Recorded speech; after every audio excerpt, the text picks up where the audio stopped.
This is your boy Toby. We're gonna be doing a review on the Carbonda FM936. This thing is an absolute trail smashing machine.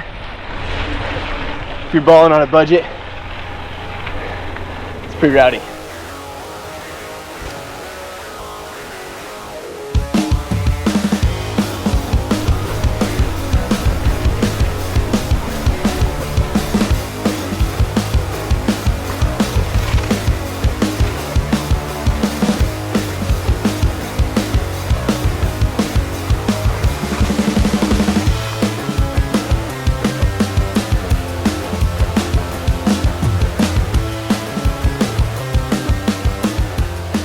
I'll be just doing a little bit of an overview on sizing, what kind of bike this is for, who should be riding this, and what I think about it.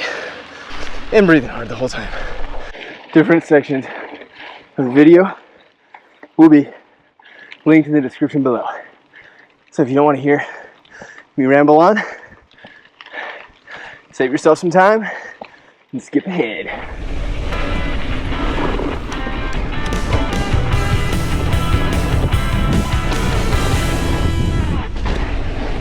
It's a sunny day out here at Beacon Hill in beautiful Spokane, Washington, and I am riding my size medium Carbonda FM936. You're probably thinking, who the hell is Carbonda? What the hell is a 936? Carbonda is a catalog bike company, meaning you can buy open mold carbon frames from them direct to consumer. This bike, from everything I can tell, is pretty much an NS synonym without the label on it. Check it out for yourself. I'm pretty sure that's what this bike's based off of.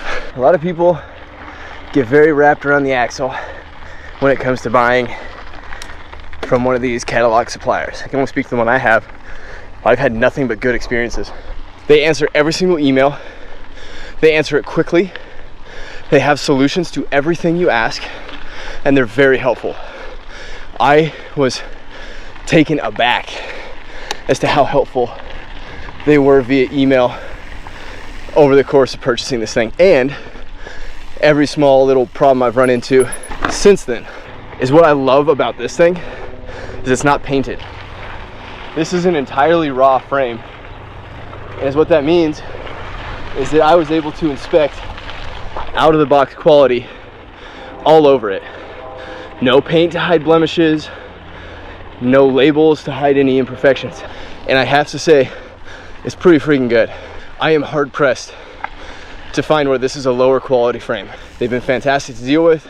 From all appearances, a great quality product that I cannot find any issues with. So, super happy with that. The only knock I will have on the frame itself is they use some very strange hardware. Now, it could be strange because it's just not hardware that's really familiar with my area of the world. Well, let me show you. These little plastic grommets, they're held in with super tiny little Torx head bolts. Now, I went ahead and got the equivalents in a small 2mm Allen, and that made a big difference. It made me a lot more confident I could handle it if it were to ever have a problem out in the field. These bolts, they're all kind of strange. Each one's a little bit strange by itself. So this one right here, this is called a sex bolt actually, and it's got a 17mm length, and I could not find that length anywhere. The reason I was looking for it is because I must have bottomed out super hard somewhere and I actually bent this bolt. And so to replace it, I actually had to go through Carbonda, which once again, customer service was fantastic. They got it back to me really easy. These Torx heads are really shallow. So you run the risk of actually stripping those out if you're not really careful. And that's the same with this main pivot right here. That's a really shallow Allen head that actually runs the risk of stripping out if you end up working on your bike quite a bit. Axle itself, I had to replace the axle because that shallow fastener depth was right here as well. I replaced this with a wolf tooth components axle. I'm actually going to link it in the description below. I highly recommend not even running their axle, but just switching over to this immediately. The reason for that is that if you're out and about, you know, like you're way back there and you strip this head, that's something you don't want to deal with. This wolf tooth components totally handles that for you. So the only other knock that I forgot to mention on the frame itself, the chainstay protection is lackluster, and by that it just doesn't exist. So you're gonna actually end up having to make your own if you don't want your chain slapping into that chainstay constantly. But I mean, it's been fantastic. I ride the living crap out of this thing and it's been great. Check this out. Nature. Just getting wild, dude. Oh, you can smell him peeing everywhere. Yeah, look at him.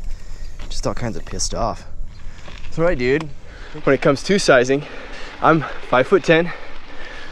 I've got a 6'1" wingspan, 32-inch inseam, and I'm riding a size medium.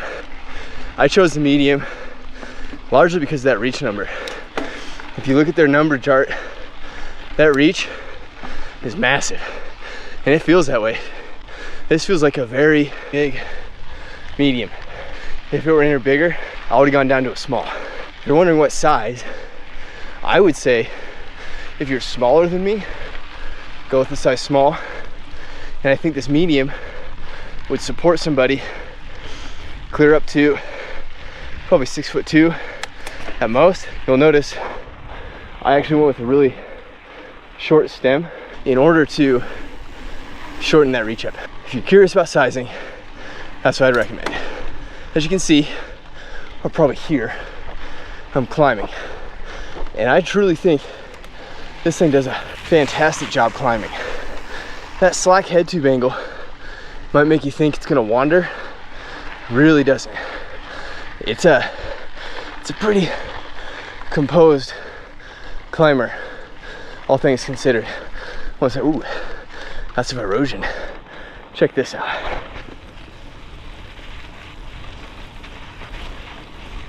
That shock, I never take it off trail mode, and it seems to be very supportive. I honestly never touch it because it does such a good job. While you're climbing, this bike really doesn't feel like it's bobbing. It needs additional support, but it's a pretty good job. The next thing I want to talk about is how this thing does on the trail. When you're not sitting here at like 150 beats per minute talking to a camera like I'm doing right now, and you're pointed downhill, this thing is a rocket ship. It really does like going fast.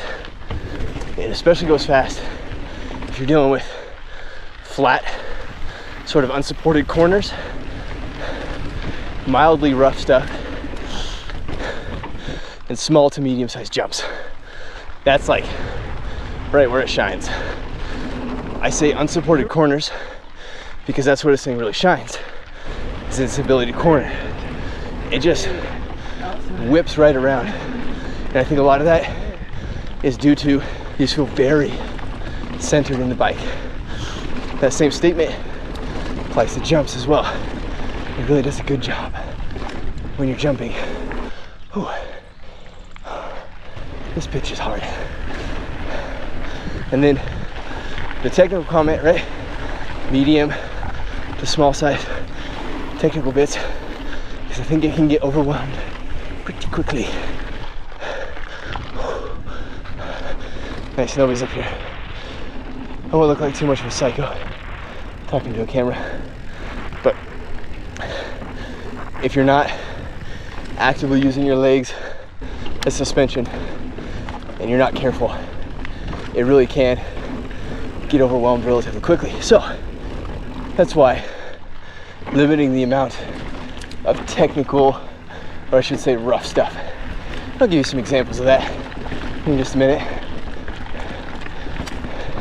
to really mull over. Oh my God, get my freaking hands right on that. But it likes going fast. It likes undulating terrain the best. That's for dang sure. You know, stuff where you go down a little bit, you pedal hard, up, and then you come down. You got some corners, you got some jumps and whatnot. Touched really good on that. All right, well, I'm gonna stop yapping. So would I buy this bike again? Absolutely. I've had really and truly nothing but great experiences with this thing. The only downside is that their excellent customer service is not able to be batched quickly and easily. And by that, just got those long lead times. Very long lead times. I would be very, very apt to buy this thing again. If you are about to buy this bike, here's what I would recommend. Size it off the right reach, which is the primary measurement that I use. And then I would absolutely recommend having them throw in at least 2 derailleurs, hangers, at least 2 extra hangers, 1 or 2 extra shock bolts, and 1 or 2 extra main pivot bolts. The reason is, it's better to have one sitting around and order one with a long lead time so you're not down riding.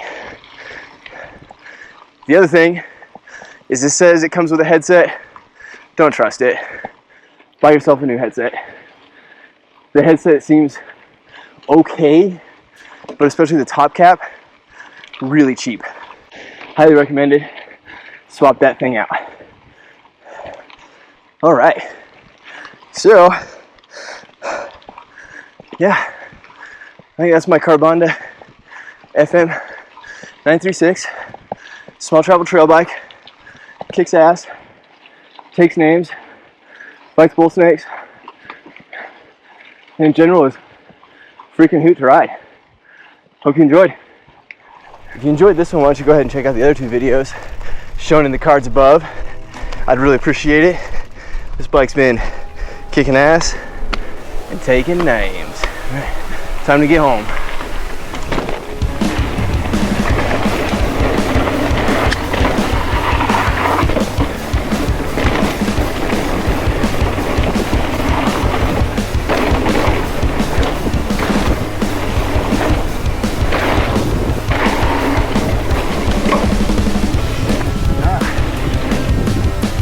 See, a little bit of a bottom out right there.